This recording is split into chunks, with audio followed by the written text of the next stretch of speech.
चलिए दोस्तों, तो फाइनली हमने शुरुआत कर ली है अपने जर्नल के प्रैक्टिकल कॉन्सेप्ट की यहां से। ठीक है, अब यहां से आप कह सकते हो कि आप जो भी सीखोगे वो बिल्कुल नया होगा, बहुत ही इंटरेस्टिंग होगा और बहुत ही फोकस की जरूरत होगी। कुछ एक रूल्स हैं यहां से पढ़ाई करने के, वो मैं आपको क्लियर कर दूं कि यहां से ऑनवर्ड हम जितनी भी चीजें पढ़ेंगे या जितनी भी चीजें मैं यहां पे बोल रहा हूं वो सारी चीजें आपको बिल्कुल ध्यानपूर्वक सुननी है, ध्यान उधर उधर नहीं भटकाना है। कई ऐसी चीजें होंगी जो मैं आपको पढ़ाते पढ़ाते समझाते समझाते बोल जाऊंगा, जो कि आप जब सवाल करने बैठेंगे तो आपको वो मदद करेगा। वो सारे कॉन्सेप्ट्स, वो सारी बातें, वो सारे लॉजिक्स, वो सारे एग्जांपल्स आपकी हेल्प करेंगे जब आप प्रैक्टिकल क्वेश्चंस को सॉल्व करेंगे। ठीक है, तो इसलिए बिल्कुल फोकस यहां होना चाहिए और बिल्कुल ध्यान से आप सारी बातें सुनते चलें। लोड नहीं लेना है, बस फोकस रखना है। सारी बातें अगर आपने सुन ली और जो आपको मैं समझाने की कोशिश कर रहा हूं वो बातें आपने अगर अच्छे से समझ ली तो आपको कोई भी दिक्कत, कोई भी परेशानी आगे किसी भी सवाल में नहीं आएगी, चाहे आपसे क्वेश्चन कहीं से पूछ लिया जाए। चैप्टर ये ऐसा है कि मैं आपको यहां पे 10 क्वेश्चन की प्रैक्टिस करा दूं। हो सकता है आपको इसके अलावा इसी के बेसिस पे कुछ 100 क्वेश्चन अलग प्रकार से पूछ लिए जाएं, बट द पॉइंट इज कि अगर आपका कॉन्सेप्ट क्लियर होगा तो आपको क्वेश्चन गिनने की आवश्यकता नहीं कि आपने 10 क्वेश्चन किए कि आपने 100 क्वेश्चन किए हैं। अगर आपने 2 क्वेश्चन भी प्रैक्टिस कर लिए, लेकिन अगर आपका कॉन्सेप्ट स्ट्रांग है तो आप उसके बेसिस पे कोई भी जर्नल एंट्री पास कर देंगे। आपको कॉन्सेप्चुअली पता होना चाहिए क्या डेबिट क्या क्रेडिट हो रहा है और क्यों हो रहा है। आप कोई भी एंट्री बनाने के लिए पूरी तरीके से सक्षम हो जाएंगे अगर आपका कॉन्सेप्ट जो है वो अच्छे से बिल्ड हो गया, जो कि हम यहां से बिल्ड करने की शुरुआत कर रहे हैं। ठीक है, सबसे पहला पॉइंट है यहां पे कि गुड्स होता क्या है। तो आपको बहुत ध्यानपूर्वक समझना है कि गुड्स का मतलब क्या है। ठीक है, अब जैसे कि मैं आपसे कहूं कि किसी व्यक्ति ने, जो भी व्यक्ति जिस चीज में डील करता है, डील का मतलब क्या है कि जो उसका बिजनेस का आइटम है जिसको वो परचेज सेल में यूज करता है वो उसके लिए गुड्स है। कोई यहां पे स्टैंडर्ड थंब रूल नहीं है। स्टैंडर्ड थंब रूल का सेंस मतलब क्या हुआ कि सर क्या फर्नीचर जो है वो एसेट होता है, और अगर मैं बात करूं क्लोथ तो ये आपका गुड होता है क्या? ऐसा है क्या सर? नहीं, ऐसा बिल्कुल भी नहीं है। मतलब कि जो ये फर्नीचर है ये भी गुड्स हो सकता है, जो क्लोथ है वो भी गुड्स हो सकता है, इवन जो बिल्डिंग है ये बिल्डिंग भी गुड्स हो सकती है। तब जब आप इसमें डील करो, कोई मोटर व्हीकल है, कोई कार है, तो ये भी गुड्स हो सकता है। कब? जब इसमें डील करो। मतलब कि किसी की फर्नीचर की शॉप है तो फर्नीचर उसके लिए क्या है? गुड्स। किसी की क्लोथ की शॉप है तो क्लोथ उसके लिए क्या है? गुड्स। किसी का काम है बिल्डिंग खरीदना बेचना, बिल्डिंग उसके पास 10-20 बिल्डिंगें खड़ी रहती हैं, वो बेचता है फिर कोई और खरीदता है, तो वो बिल्डिंग उसके लिए क्या है? गुड्स। किसी का काम है कार का शोरूम है, कार है उसके पास बहुत सारी 50 कारें खड़ी रहती हैं, तो कार उसके लिए क्या है? गुड्स। मतलब कि उन सभी आइटम में, उन सभी चीजों में जिसमें आप डील करते हो, जो आपका बिजनेस का पार्ट है, जिसको आप खरीदते हो, क्यों? बेचने के लिए। बेचते हो फिर खरीदते हो फिर बेचते हो, इस तरीके से आपकी कार्रवाई चलती रहती है, तो वो सारी चीजें आपकी क्या कहलाती हैं? गुड्स।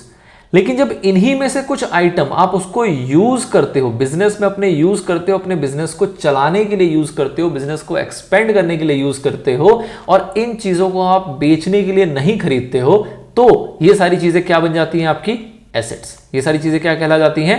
एसेट्स। मतलब कि फर्नीचर आपने खरीदा अपने शोरूम में यूज करने के लिए, आपका फर्नीचर का शोरूम है, लेकिन उस फर्नीचर के शोरूम में कुछ फर्नीचर ऐसे भी तो होंगे जिसमें आप खुद बैठते होगे, कोई टेबल ऐसा होगा जिसमें आप बिजनेस करते होगे, कोई कंप्यूटर ऐसा होगा जो आप यूज करते होगे अपने बिजनेस ट्रांजैक्शंस को रिकॉर्ड करने के लिए। तो पॉइंट इज कि जो चीजें भी आप यूज कर रहे हो, जिसको आपको आगे बेचना नहीं है, अपने बिजनेस में यूज कर रहे हो ताकि आप अपना बिजनेस रन कर सको, वो सारे एसेट्स आपके एसेट्स में क्लासिफाई होते हैं, गुड्स में क्लासिफाई नहीं होते। लेकिन अगर उन्हीं को आप खरीद के बेचने लग जाओ तो चाहे वो आइटम कुछ भी हो, अगर आपके वो बिजनेस डीलिंग का पार्ट बन गया तो वो आपका क्या कहलाएगा? गुड्स कहलाएगा। ठीक है, अब इस डिफरेंस को क्यों समझना जरूरी है? क्योंकि जितने भी आपके गुड्स हैं उसको अलग अलग तरीके से क्लासिफाई किया जाता है बिजनेस ट्रांजैक्शन के अंदर, लेकिन एसेट्स के साथ ऐसा भेदभाव नहीं है। मतलब कि अगर आप फर्नीचर खरीदोगे तो फर्नीचर जब आप खरीदोगे तो क्या बोलोगे? फर्नीचर आ रहा है, फर्नीचर बढ़ रहा है, तो फर्नीचर आपका डेबिट हो जाएगा। बिल्कुल सही सर। और सपोज हमने कैश में खरीदा तो कैश क्रेडिट हो जाएगा। आपका ये फर्नीचर 2-5 साल 10 साल चला, उसके बाद ये फर्नीचर आपका टूट फूट गया, आप इस फर्नीचर को बेच रहे हो अब। ठीक है, आपका काम नहीं है इसको बेचने का, बट ये अब आपके काम का नहीं रहा इसलिए बेच रहे हो। आपके पास कार थी, कार खराब हो गई, पुरानी हो गई, आप उसको बंगार में बेच रहे हो। ठीक है, तो उस केस में जब आप कार को बेचोगे या फर्नीचर को बेचोगे तो आप क्या बोलोगे कि पैसे आ रहे हैं, कैश अकाउंट आप डेबिट करोगे, और क्या आपके पास से जा रहा है? तो आपके पास से फर्नीचर जा रहा है, तो फर्नीचर को आप क्रेडिट कर दोगे। मतलब क्या हुआ कि फर्नीचर जब हमने खरीदा तो हमने डेबिट किसको किया? फर्नीचर को। जब फर्नीचर बेचा तो क्रेडिट किसको किया? फर्नीचर को। कोई भेदभाव है क्या कि खरीदते वक्त हमने फर्नीचर लिखा था, बेचते वक्त हमने रानी लक्ष्मीबाई लिख दिया, ऐसा कुछ किया क्या? ऐसा कुछ भी नहीं किया। फर्नीचर था तो फर्नीचर के नाम से ही जाना जाएगा, आएगा तो भी फर्नीचर, जाएगा तो भी फर्नीचर। ऐसे ही कोई एसेट है हमारा बिल्डिंग के नाम का, तो आएगा तो भी बिल्डिंग, जाएगा तो भी बिल्डिंग। ऐसा ही कोई एसेट है कार के नाम का, तो आएगा तो भी कार और जाएगा तो भी कार। कोई भेदभाव नहीं है। लेकिन गुड्स के साथ भेदभाव होता है। कैसे भेदभाव होता है सर? कि जब गुड्स आप खरीदते हो तो आप क्या एंट्री करोगे इसकी जगह पे? जब आप गुड्स खरीदोगे तो क्या एंट्री करोगे? आप एंट्री करोगे परचेज अकाउंट डेबिट। गुड्स को हम गुड्स नहीं लिखते, क्या लिखते हैं? Purchase account debit to cash. ठीक है, खरीदा तो हमने क्या लिखा? Purchase account. जब आप बेचोगे तो आप क्या लिखोगे? तब आप लिखोगे कैश अकाउंट डेबिट, पैसा आ रहा है और क्या जा रहा है? गुड्स जा रहा है, लेकिन गुड्स को आप क्या लिखोगे? Sales account. मतलब जब खरीदा तो हम क्या बोल रहे हैं? Purchase account. जब बेचा तब हम क्या बोल रहे हैं? Sales account. ठीक है, तो भेदभाव दिख रहा है आपको नाम के अंदर। फर्नीचर के साथ ऐसा भेदभाव नहीं है, क्योंकि गुड्स का अपना कोई नाम नहीं है। गुड्स के अंदर बहुत सारी चीजें समा जाती हैं। समाने का मतलब क्या हुआ कि सपोज कीजिए कोई फर्नीचर शॉप है, ठीक है। अब इस फर्नीचर शॉप के अंदर, हाँ जी, तो जैसे कि एक फर्नीचर शॉप है, तो फर्नीचर शॉप के अंदर जो फर्नीचर की वैरायटीज हैं वो बहुत सारी हो सकती है। बहुत सारी का मतलब क्या हुआ कि उस फर्नीचर शॉप में टेबल भी होगी, उस फर्नीचर शॉप में चेयर भी होंगी, उस फर्नीचर शॉप में अलमीराज भी होंगे। उस फर्नीचर शॉप के अंदर टेबल, चेयर, अलमीरा के अलावा आपके मैट्रेसेस हो सकते हैं और भी 50 तरीके के फर्नीचर्स हो सकते हैं। अब कहने का मतलब क्या है कि जब आपके पास इतने सारे टाइप के गुड्स होते हैं, ये एक बिजनेस का एग्जांपल है। ऐसी क्लोथ का एग्जांपल लें तो उसके अंदर भी वैरायटीज ऑफ क्लोथ हो सकते हैं। किसी भी बिजनेस के अंदर जब जाएंगे तो उसके अंदर वैरायटीज ऑफ आइटम हो सकते हैं जिसके अंदर वो व्यक्ति डील करता होगा, और इन सभी का वो पर्टिकुलर इंडिविजुअल अकाउंट नहीं बना सकता कि टेबल अकाउंट, खरीदा तो table account debit to cash, बेचा तो कैश टू टेबल। इस तरीके से अगर बनाने जाएगा तो उसके लिए वो बहुत कॉम्प्लिकेटेड हो जाएगा।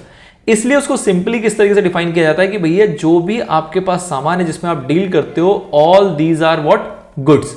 और गुड्स जब आप खरीदोगे तो उसको किस नाम से डिनोट करेंगे? हम परचेज अकाउंट के नाम से। और जब आप बेचोगे तो किस नाम से डिनोट करेंगे उसको? सेल्स अकाउंट के नाम से। As simple as that. ठीक है, अब ये जो टर्मिनोलॉजी यहां पे दी गई है परचेज अकाउंट और सेल्स अकाउंट की, इसके बाद और कौन सी टर्मिनोलॉजी हो सकती है गुड्स की? तो और हो सकती है क्या कि जब आप कुछ परचेज कर रहे हो तो देयर आर चांसेस कि उस केस में रिटर्न की संभावनाएं भी हो।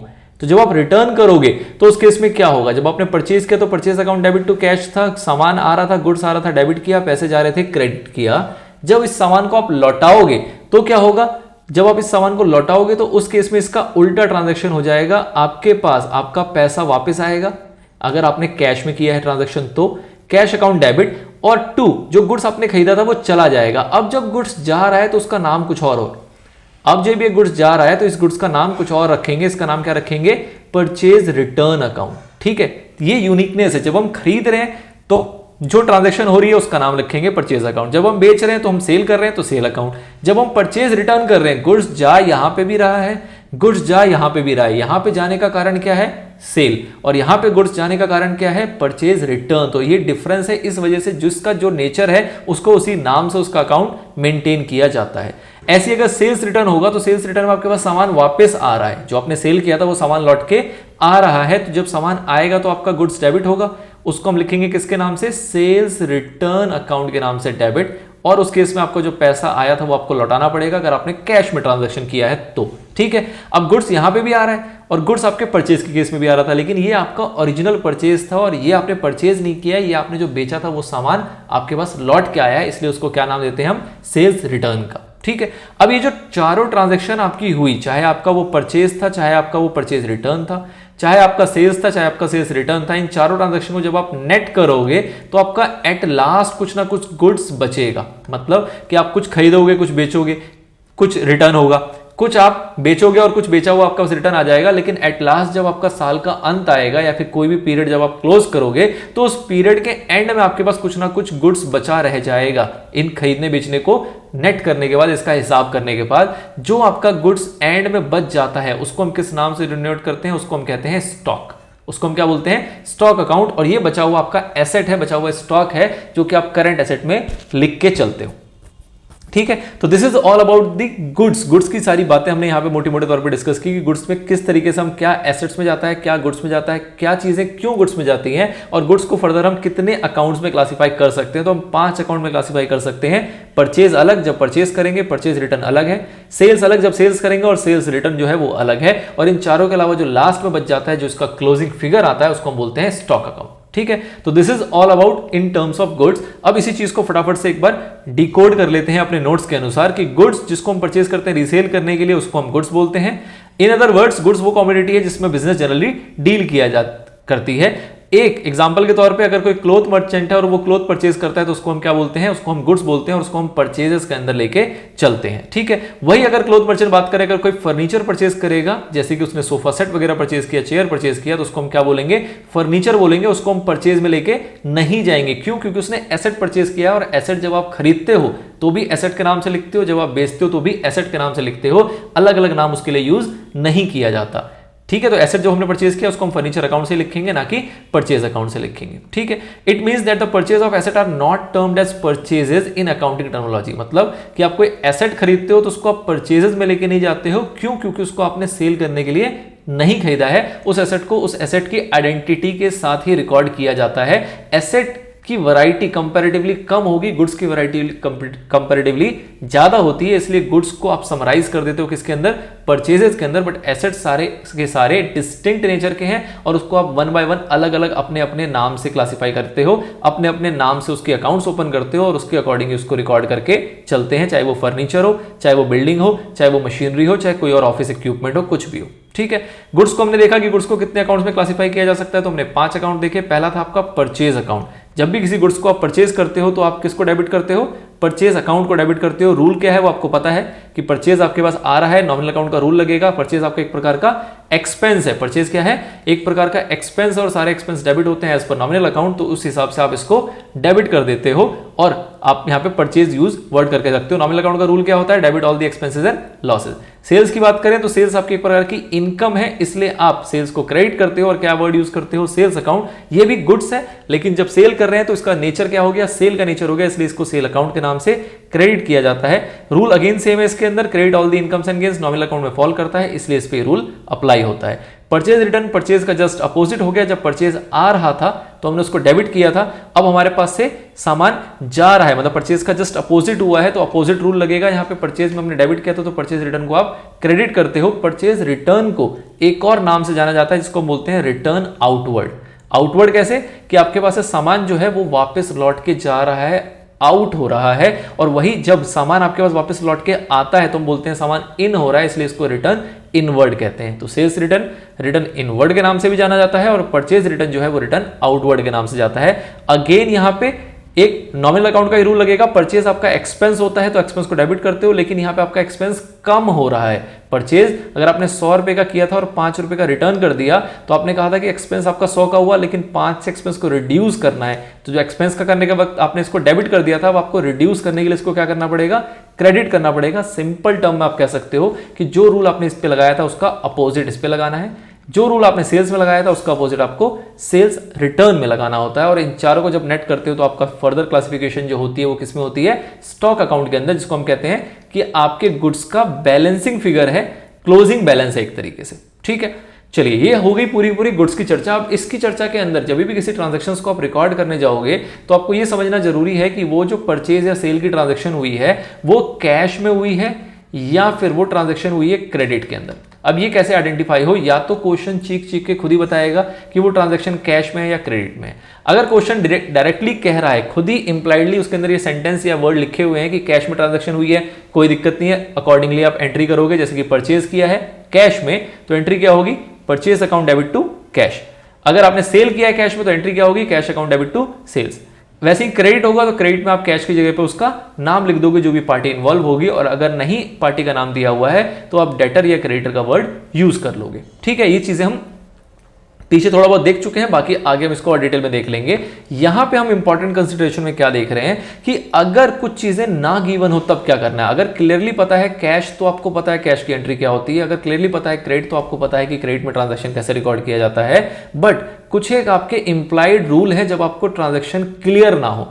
क्लियर इन द सेंस कि if in the transaction relating to purchase या sale of goods the name of purchaser और सेलर इज नॉट नोन, मतलब कि हमें नाम ही नहीं पता। वो क्वेश्चन ये भी नहीं कह रहा है कि कैश है, क्वेश्चन ये भी नहीं है कह रहा है कि क्रेडिट है, और थर्ड इंपॉर्टेंट थिंग कि जो परचेजर या सेलर है उसका नाम नहीं पता, तो हम उस ट्रांजैक्शन को क्या मान लेंगे कि वो क्या है, कैश ट्रांजैक्शन है। जैसे कि आपको अगर सवाल लिखा हुआ है गुड्स सोल्ड फॉर ₹7,50,000, अब इसी में लिखा होता ऑन क्रेडिट तो ठीक है, क्रेडिट ट्रांजैक्शन है। लिखा होता है इन कैश तो कैश ट्रांजैक्शन है, लेकिन ना क्रेडिट लिखा है ना कैश लिखा है, कुछ भी नहीं पता और नाम भी नहीं पता है। मतलब किसी के अंदर का नाम लिखा होता है goods sold for ₹7,50,000 to Ram, अगर ये लिखा होता तो हम इसको क्या मान लेते हैं, इसको मान लेते हैं क्रेडिट सेल, जो कि हमने किसको किया है, राम को किया है। मतलब इसका मोटे मोटे तौर पे क्या है कि अगर आप उधार में सेल करोगे तो उसका नाम पता तो आपको पता होना चाहिए। अगर आपको नाम पता भी नहीं पता है सवाल के अंदर, दैट मीन्स कि आपने कैश में सेल किया होगा। क्यों? क्योंकि अगर आप उधार में सेल करते तो उसका नाम तो जरूर लिखते, क्योंकि कल को पैसे उसी से रिकवर करने हैं। बहुत ही लॉजिकल सा, ठीक है। तो इसलिए अगर किसी का नाम नहीं पता, अपने को परचेजर सेलर का नाम नहीं पता है, तो हम ट्रांजैक्शन को कैसे एज्यूम करके चलते हैं, कैश में एज्यूम करके चलते हैं। ठीक, नेक्स्ट क्या है, if in the transaction relating to purchase और sales of goods the name of the purchaser और seller is given along with cash, it is considered as cash transaction. इसमें तो कोई संशय ही नहीं है, इसमें तो कोई समस्या ही नहीं है। अगर परचेजर का नाम दिया है तो हमने ऊपर देखा कि अगर नाम नहीं दिया कैश मान लोगे, अगर नाम दिया है तो आपको क्रेडिट मानना है, लेकिन नाम तो दिया है, साथ में ये भी कह रहा है कि भैया कैश में खरीदा गया है, तो अब तो कोई सोचना ही नहीं है ना। जैसे कि मैंने आपको एग्जांपल दिया कि अगर कैश लिखा है तो कैश मानो, अगर क्रेडिट लिखा है तो क्रेडिट मान लो। कैश क्रेडिट कुछ नहीं लिखा लेकिन आपको नाम दे रखा है, तो नाम दे रखा है तो काफी हम मान लेंगे कि उधार में हुआ होगा, क्रेडिट में हुआ होगा। बट अगर नाम भी नहीं है तो लास्ट ऑप्शन क्या बचेगा, आपके पास कुछ भी नहीं है, तो सीधा सीधा क्या मानोगे, उसको आप कैश में मानोगे।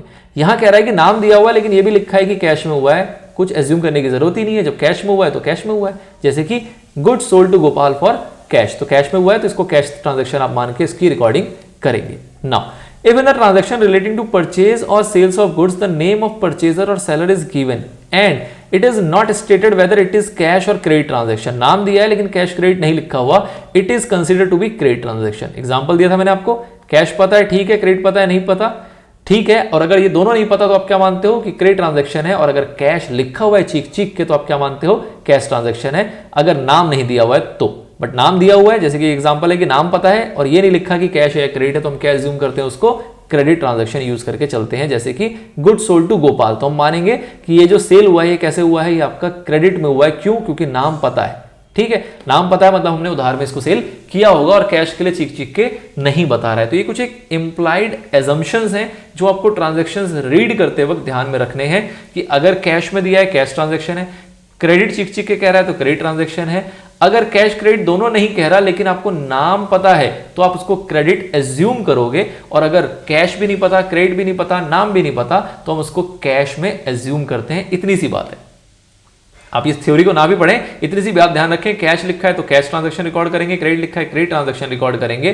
कैश क्रेडिट दोनों नहीं लिखा लेकिन नेम गिवन है सेलर या परचेजर का, तो आप उसको क्रेडिट में एज्यूम करके रिकॉर्ड करेंगे, और अगर ये तीनों एसेंशियल एलिमेंट गायब है तो आप उसको कैश में एज्यूम करके रिकॉर्ड करेंगे। क्या ये वाला जो थंब रूल है, ये वाला थंब रूल आपके एक्सपेंसेस और इनकम के ऊपर भी लगता है? तो बिल्कुल भी नहीं।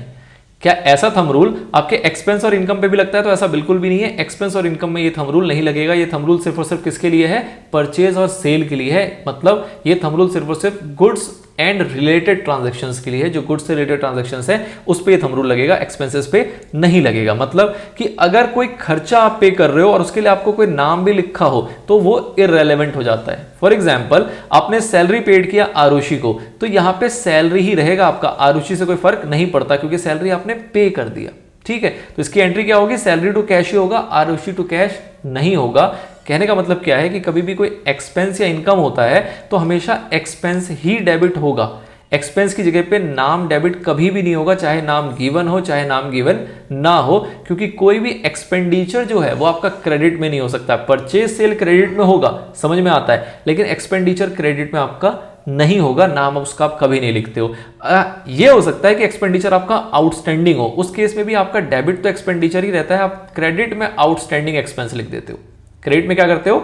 आउटस्टैंडिंग एक्सपेंस लिखते हो। मतलब इन एनी केस जो नेम है उस एक्सपेंडिचर से रिलेटेड वो कभी भी आप अपने ट्रांजैक्शन में रिकॉर्ड नहीं करते हो, चाहे वो एक्सपेंस की बात करें चाहे वो इनकम की बात करें। तो कहने का मतलब क्या है कि यहाँ पे आपको बस रिलेट करते हुए बताया गया कि गुड्स में जो रूल अप्लाई हो रहे हैं वो रूल आपके एक्सपेंसेस में अप्लाई नहीं होते हैं। एक्सपेंसेस हमेशा एक्सपेंसेस के नाम से ही रिकॉर्ड किया जाता है, इनकम हमेशा इनकम के नाम से ही रिकॉर्ड किया जाता है, उससे रिलेटेड पर्सन का नाम कभी भी नहीं लिखा जाता। रेंट हम देते हैं लैंडलॉर्ड को, सपोज राम को 10,000 रुपए, तो आप रेंट को ही डेबिट करोगे, राम को डेबिट नहीं करोगे या लैंडलॉर्ड को डेबिट नहीं करोगे, because it is a expense. ये एक एक्सपेंस है और एक्सपेंस को एक्सपेंस के अकाउंट में ही बुक करते हैं, किसी भी पर्सन का नाम वहां पे यूज नहीं करते। ठीक है, तो this is the practical concept जो कि हमें यूज करना पड़ेगा जब हम जो भी प्रैक्टिकल क्वेश्चंस को सॉल्व करेंगे। तो ये प्रैक्टिकल ओरिएंटेड थ्योरेटिकल कॉन्सेप्ट था जो कि आपको समझाने का प्रयास किया गया, जो कि सारा कुछ रिलेट करता है गुड्स में। गुड्स का मतलब क्या हुआ कि कोई भी जनरल एंट्री का सवाल आएगा उसमें एक ना एक सवाल, एक ना एक पॉइंट जो होगा वो गुड्स से रिलेट करता हुआ जरूर होगा, चाहे वो परचेज हो, चाहे वो सेल हो, चाहे वो कैश में हो, चाहे वो क्रेडिट में हो। तो इसलिए बहुत ही इंपॉर्टेंट एरिया था गुड्स को जो कि हमें यहाँ पे समझना था।